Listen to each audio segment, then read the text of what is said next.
हाय दोस्तों, आप सबको नमस्कार, गुड मॉर्निंग।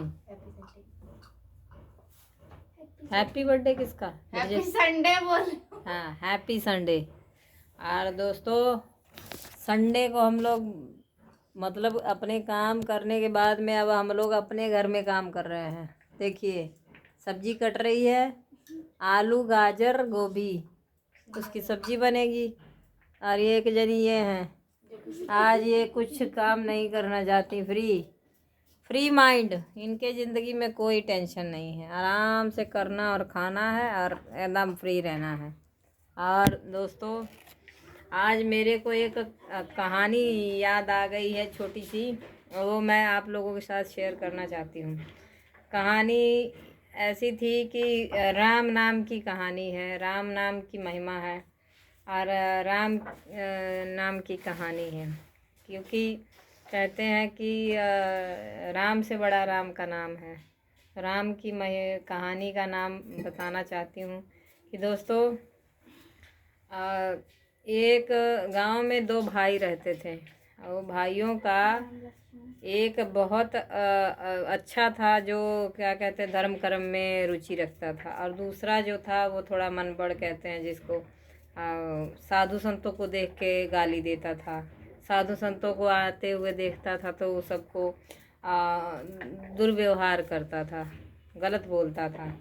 तो उसका भाई क्या करता था, रोज़ संतों को बुला के उनको भोजन खिलाता था, रोज़ अपने घर में बैठाता था, उनका पूजा सत्कार करता था। उसके बाद में क्या कहते हैं, जब वो छोटा वाला आता था तो गाली देता था, कहते आ गए निठल्ले खाने के लिए, ऐसे साधु महात्मा खलियर ऐसे बोलता था। तब उसको वो बेचारे बात सुन के चले जाते थे। फिर अगले दिन दूसरे साधु आते, वो भी ऐसे ही करते, वो भी ऐसे सुन के चले जाते। ऐसे करते करते फिर अयोध्या जी से संत लोग आए। वो भी आए तो उन्होंने जाना कि संत, बड़े भाई ने जाना कि संत लोग अयोध्या से आए हैं, तो हम उनको निमंत्रण देंगे, वो मेरे घर आए और भोजन करें। तो बड़े भाई ने क्या किया कि उनको अपने घर बुलाया भोजन पे, और बुला के उनको भोजन करवाया। फिर कहा कि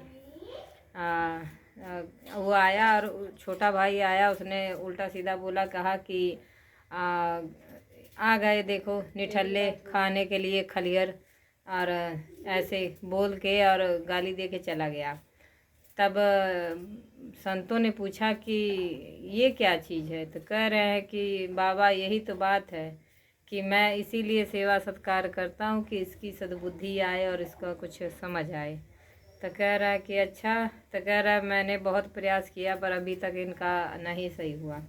कह रहे हैं ठीक है, अच्छा हम इसका सुधार करेंगे। साधु ने कहा कि ऐसा है, आप जाइए। और हम कह रहे हैं कि साधु ने ज़ोर से कहा कि हम लोग जा रहे हैं। तो वो अपने का ऐसे झटक पटक के अपने कमरे में चला गया, ऊपर छत पे रहता था, कमरे में चला गया। तो साधुओं ने क्या किया कि उस छत पे गए और वहीं उसके गेट के बाहर खड़े हो गए और कहे कि हम लोग जा रहे हैं। तब उसने जाना कि चले गए। तब बाहर निकला, देखा तो उसने क्या किया, साधु ने पटक के उसको पूछा कि बोलो राम। तो कह रहा है राम। कह रहा फिर बोलो राम। तो कह रहा है कि नहीं, अब नहीं बोलूँगा मैं राम। कह रहा नहीं बोलोगे तो जान से जाओगे। तो कह रहा है फिर उसने 2 बार राम बोला। तब 2 बार राम बोलने के बाद में उसने क्या किया कि साधु ने छोड़ दिया। कह रहा ठीक है, तुमने 2 बार राम बोला, मैं तुमको छोड़ दे रहा हूँ। फिर कुछ दिन बाद उसकी मृत्यु हो गई और वो परलोक सिधार गया। उसके बाद में दोस्तों ऐसा होता है कि जब वो राम के नाम का 2 बार उसने जप किया, और उसने सारा जीवन जैसे यही कर्म किए थे, गाली देना, उल्टा सीधा बोलना लोगों को, यही कर्म किए थे। उसके बाद में उसको क्या कहते हैं, उसको ये कहा गया कि भाई अब मृत्यु हो गई। यमराज कह रहे हैं कि इसने तो सारा जीवन इसने दुर्व्यवहार और कुकर्म किए हैं, और बताओ अब ट्रकों से लादा जाए तो 6 ट्रक इसका पाप है और सिर्फ 2 ट्रक इसका धर्म है। राम और राम राम कहा 2 बार, 2 ट्रक इसका धर्म आ गया और 6 ट्रक इसका पाप है। तो दोस्तों अब भगवान यमराज जी कहते हैं कि अब तो बहुत ये कठिन परिस्थिति है, मैं तो इसका समाधान नहीं कर सकता हूँ, क्योंकि इसने 2 ही बार राम बोला है और बाकी तो सारा जीवन इसने अधर्म किया है।